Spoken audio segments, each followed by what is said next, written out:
Good morning friends. இது உங்கள் friends புதுசு அகாடமி. டெய்லி கண்டவர்ஸ் இன்றைக்கி என்ன பார்க்க போகிறோம்னு பார்த்தீங்கன்னா ஜூன் 7 2025 சனிக்கிழமை இன்னைக்கு கண்டவர்ஸ் பார்க்க போகிறோம். இதுக்கு முன்னாடி நம்ம டெய்லி கண்டவர்ஸ் அப்லோட் பண்ணியிருக்கோம். பார்க்காதவங்க பார்த்து நோட்ஸ் எடுத்து வச்சுக்கோங்க.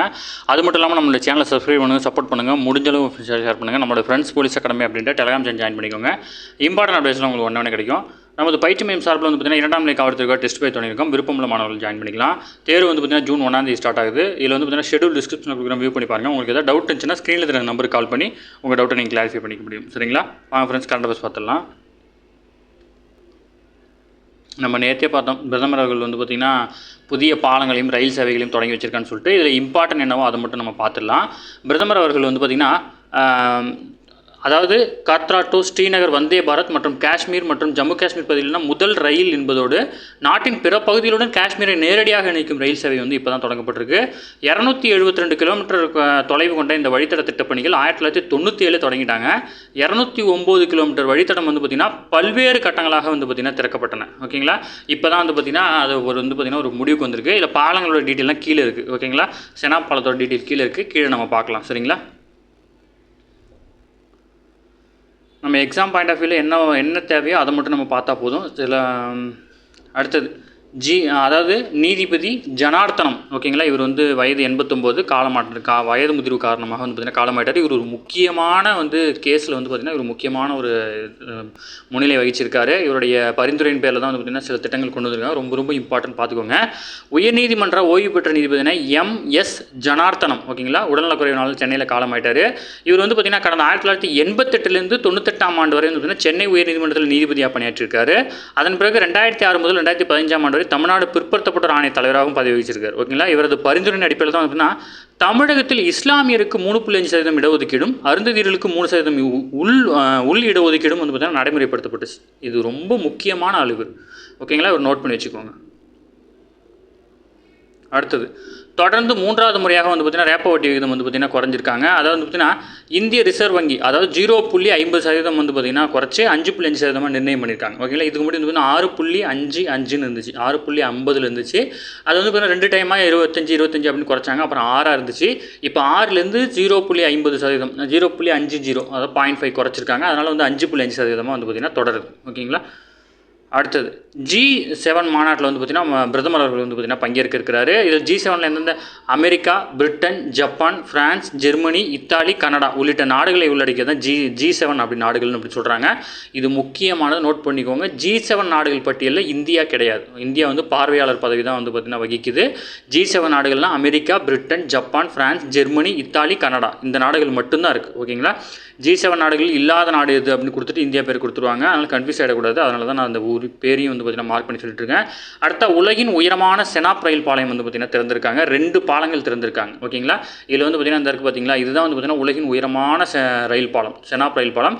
இது வந்து பார்த்திங்கன்னா இந்தியாவில் முதல்ல திறக்கப்பட்ட கம்பி, அதாவது இந்த ஆங்கர் போட்டிருக்காங்க பார்த்திங்களா, இந்த கம்பி வடத்தில் தொடங்கப்பட்ட முதல் பாலம் இதுதான். ஓகேங்களா? ஜம்மு காஷ்மீரில் வந்து பார்த்திங்கன்னா ரியாசி மாவட்டத்தில் செனாப் ஆற்றின் குறுக்கே கட்டப்பட்டுள்ள உலகின் உயரமான ரயில் பாலத்தை வந்து பார்த்திங்கன்னா திறந்து வச்சிருக்கிறாரு. அதில் வந்து பார்த்திங்கன்னா இந்த நதிப்படிகையில் 359 மீட்டர் உயரம் கொண்டதாக இந்த பாலம் இருக்குது. ஓகேங்களா?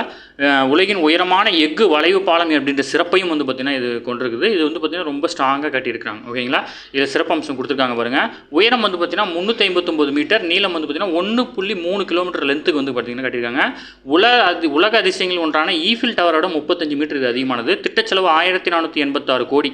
திட்டகாலம் 8 ஆண்டுகளாக அதை கன்ஸ்ட்ரக்ஷன் பண்ணியிருக்காங்க. மணிக்கு 260 கிலோமீட்டர் வேகத்தில் வந்து பார்த்திங்கன்னா காற்றடித்தாலும் இந்த பாலம் எதுவும் டேமேஜ் ஆகாது. அது மட்டும் இல்லாமல் -10லேருந்து 40 டிகிரி வரைக்கும் குளிரையும் தாங்கக்கூடிய, அதாவது -10லேருந்து 40 டிகிரி செல்சியஸ் வரைக்கும் வெப்பநிலையும் தாங்கும் எல்லாமே உண்டு. ஓகேங்களா?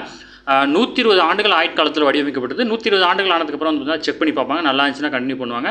இப்போ நம்ம பாம்பன் பாலமும் அப்படி தானே பண்ணாங்க. அது கட்டினதுலேருந்து பார்த்தீங்கன்னா 100 ஆண்டுகள் கழிச்சு மறுபடியும் புதுசாக கட்டினாலே அந்த மாதிரி புது கன்ஸ்ட்ரக்ஷன் ஸ்டார்ட் பண்ணிடுவாங்க.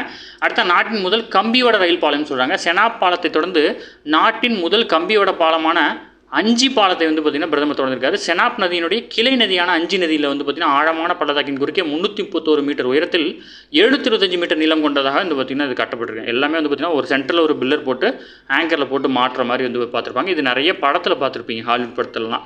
ஓகேங்களா? இப்போ தான் இந்தியாவில் வந்து பார்த்திங்கன்னா முதல் டைமாக கொண்டு வந்திருக்காங்க. ரெண்டுமே முக்கியமான சிறப்புக்குரியது தான். அடுத்தது செயற்கைக்கோள் மூலம் வந்து பார்த்திங்கன்னா இணைய சேவை வழங்குவதற்காக நிறுவனத்தை வந்து பார்த்திங்கன்னா ஸ்டார்லிங் நிறுவனம் வந்து பார்த்திங்கன்னா அரசு ஒப்பந்தம் மேற்கொண்டிருக்கிற தகவல் கிடைச்சிருக்கு. இது அமெரிக்காவை சேர்ந்த தொழிலதிபரான எலான் மஸ்கோடைய நிறுவனம் ஸ்டார்லிங் அப்படின்றது. அவர் வந்து பார்த்திங்கன்னா செயற்கைக்கோள் மூலம் இந்தியாவில் வந்து பார்த்திங்கன்னா இணைய சேவை வழங்குறதுக்கான ஒப்பந்தம் வந்து அவர் கூட கையெழுத்தாயிருக்கு அப்படின்னு சொல்லியிருக்காங்க. ஓகேங்களா. ஸ்டார்லிங்ன்றது யாருடைய இது மட்டும் தெரிஞ்சுக்கோங்க. ஓகேங்களா. அடுத்த ஒரு முக்கியமான ஒரு போட்டிக்கு வந்து பேர் மாற்றிருக்காங்க. இது கண்டிப்பாக தெரிஞ்சுக்கணும். இங்கிலாந்து இந்திய அணிகள் மோதும் 5 ஆட்டங்கள் கொண்ட டெஸ்ட் தொடர் சாம்பியனுக்கு வந்து பார்த்திங்கன்னா டெண்டுல்கர் ஆண்டர்சன் கோப்பை அப்படின்னு பேர் மாற்றிருக்காங்க. இதுக்கு முன்னாடி வந்து பார்த்திங்கன்னா இந்த போட்டி வந்து பார்த்திங்கன்னா படௌடி கோப்பை அப்படின்னு அழைக்கப்பட்டுச்சு. இது வந்து பார்த்திங்கன்னா சுதந்திரக்கு முந்தி இந்திய அணியின் கேப்டனாக இருந்த இப்திர்கர் அலிகான் படௌடி மற்றும் அவருடைய மகனுடைய இந்திய அணியினுடைய முன்னாள் கேப்டனுமான மன்சூர் அலிகான் படௌடி அவருடைய பேரில் இருந்துச்சு. அதுக்கப்புறம் இப்போ ரீசெண்டாக பார்த்துருக்காங்க டெண்டுல்கர் ஆண்டர்சன் கோப்பை அப்படின்னு அழைக்கிறாங்க. ஓகேங்களா. இது நம்ம இந்தியாவை சேர்ந்த கிரிக்கெட் வீரரான டெண்டுல்கர் ஆகும், இங்கிலாந்தை சேர்ந்த மிக முக்கியமான விளையாட்டு வீரரான ஆண்டர்சன் அவருடைய பேர்லையும் வந்து சேர்த்து இந்த கோப்பை வந்து வழங்குறாங்க இந்த ஆண்டிலேருந்து. ஓகேங்களா. அடுத்தது இது பார்த்துருப்பீங்க டிஎன்யூஎஸ்ஆர்பி சமூக ஊடகங்களில் வந்து பார்த்திங்கன்னா சீருடையுடன் புகைப்படங்கள் வந்து பார்த்திங்கன்னா பதிவிட வேண்டாம் அப்படின்னு கேட்டிருக்காங்க. அதாவது சீருடையுடன் ஒருவர் வந்து புகைப்படத்தை பதிவிடும்போது அந்த புகைப்படத்தை எடுத்து ஃபேக் ஐடி கிரியேட் பண்ணி நிறைய பேர்கிட்ட வந்து பணம் வாங்குறதா வந்து பார்த்திங்கன்னா நிறைய பிரச்சனை வரதுனால அந்த மாதிரி சொல்லியிருக்காங்க. அது மட்டும் இல்லாமல் ரீல்ஸ் பண்ணுறது அதெல்லாம் வந்து பார்த்திங்கன்னா பண்ணவே கூடாது அப்படின்னு ஒழுங்கு நடவடிக்கை எடுக்கப்படணும்னு சொல்லிட்டாங்க. அதனால் வந்து பார்த்திங்கன்னா கொஞ்சம் கேர்ஃபுல்லாக இருங்க. நீங்கள் வந்து உங்கள் வாட்ஸ்அப்பில் ப்ரொஃபைல் பிக்சர் வச்சுக்கலாம். அதை வந்து உங்கள் காண்டாக்டில் இருக்கவங்க மட்டும்தான் பார்க்க முடியும். மற்றபடி இன்ஸ்டா ஃபேஸ்புக்கில் போகிறத யார் வேணாலும் உள்ள போய் பார்க்கலாம். அதனால் வந்து பார்த்திங்கன்னா அதை வந்து பேன் பண்ணியிருக்காங்க.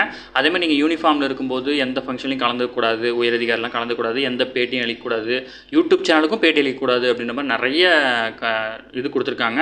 அது கண்டிப்பாக வந்து பார்த்திங்கன்னா பயனுள்ளதாக தான் இருக்கும். சரிங்களா. முடிஞ்சாலும் ஃபாலோ பண்ணுங்கள். சரிங்களா. ஓகே ஃப்ரெண்ட்ஸ், இன்னைக்கு கண்டப்ஸ் அவ்வளோதான். இதை தாண்டி எதுவுமே கேட்க வாய்ப்பு. டெய்லி கண்டப்ஸை டெய்லி பார்த்துருங்க. அப்போ தான் மந்த்லி வீக்லி படிக்கும்போது ஈஸியாக இருக்கும். நம்ம சேனலை சப்ஸ்கிரைப் பண்ணுங்கள், சப்போர்ட் பண்ணுங்கள். முடிஞ்சளவு உங்கள் ஃப்ரெண்ட்ஸை ஷேர் பண்ணுங்கள். நம்மளோட ஃப்ரெண்ட்ஸ் போலீஸ் அகாடமி அப்படியே டெலிகிராம் ஜாயின் பண்ணிக்கோங்க. இம்பார்ட்டன்ட் அப்டேட்ஸ் உங்களுக்கு கிடைக்கும். நமது பயிற்சி மையம் சார்பில் தொடங்கப்பட்ட இந்த டெஸ்ட் பேஜில் நீங்கள் இணையணும் அப்படின்னு விருப்பப்பட்டீங்க அப்படின்னா ஸ்க்ரீனில் இருக்கிற நம்பர் கால் பண்ணி டீட்டெயில் கேட்டு தெரிஞ்சுக்கோங்க. ஜூன் 1ஆம் தேதி தொடங்கி இன்றைக்கி வந்து பார்த்தீங்கன்னா டெஸ்ட் 3 நடக்குது. விருப்பமுள்ள மாணவர்கள் ஜாயின் பண்ணிக்கணும். சரிங்களா. Thank you friends.